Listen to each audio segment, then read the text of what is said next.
안녕하세요. 5분 심리학 한선생입니다. 자, 이번 영상에서는 심리학에 대한 소름 끼치는 사실이라는 주제로 말씀드려 볼 텐데요. 굉장히 이런 유튜브 레카 같은 유튜버들이 사용하는 제목인데 저도 뭐 어쨌거나 유튜버이기 때문에 한번 써보기로 했습니다. 자, 과연 어떤 사실이 소름 끼치는 사실일까요?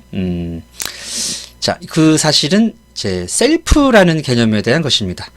자, 저도 이제 심리학 밥 먹은 지 꽤 오랜 시간이 지났는데, 20년 가까이 됐는데, 굉장히 최근에 이 사실을 발견을 했어요. 그래서 소름이 막 끼쳤던, 일입니다.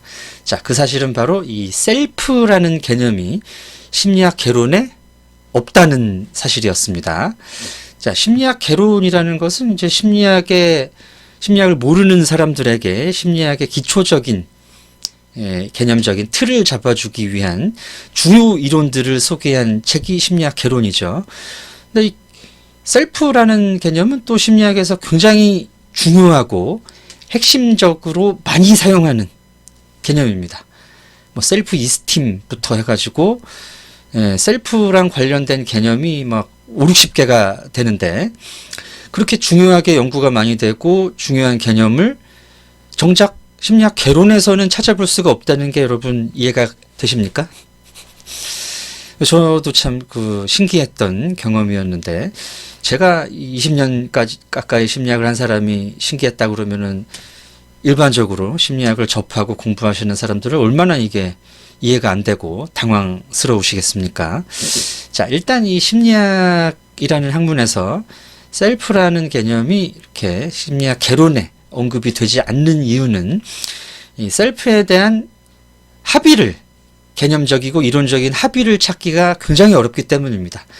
자, 그만큼 이 셀프라는 개념을 사용하는 심리학의 관점도 다양하고 이론도 여러 가지가 있고 또 학자들도 많기 때문인데요. 그 이유는 이제 이 셀프라는 개념 자체가 이 셀프라는 그 언어 자체를, 용어 자체를 자기네 나라에서 자연스럽게 쓰고 있는 그런 문화적인 개념이기 때문입니다. 자, 주로 이제 영어권에서 이제 셀프라는 용법이 있죠. 제귀대명사라고 해가지고, myself라는 식으로 내가 어떤 행동을 한 것을 다시 이렇게 돌려서 개념화하는, 확인하는, 이런 용법입니다. 그래서 이런 용법이 자기 언어에 있는 그런 이제 서구 문화권, 제가 알기로는 이제 독일어에도 이제 젤프, 이런 이제 셀프라는 어법이 있고, 이런 이제 게르만 언어권 쪽에 있는 용법을 알고 있는데, 어쨌든 이제 이 사람들은 자기들이 늘 무슨 셀프라는 용어를 쓴단 말이죠.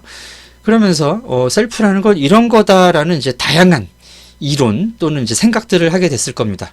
그래서 이제 학자마다 나는 셀프가 이런 거라고 생각한다 해서 이론을 만들고 나는 이런 거라고 생각한다 해서 이론을 만들고 이런 게 굉장히 많다는 거죠.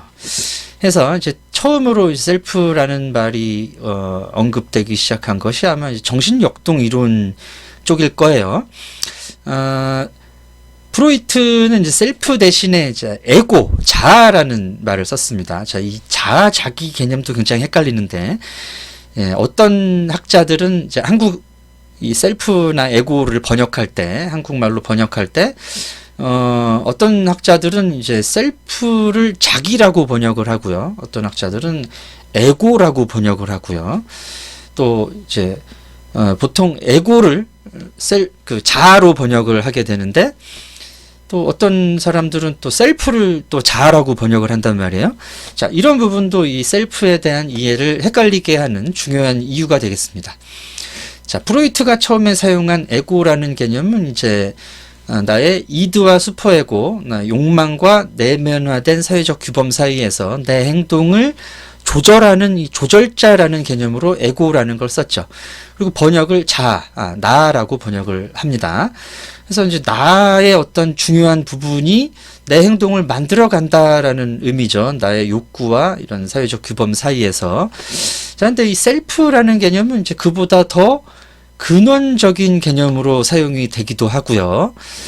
또 이제 양육 과정에서 형성되는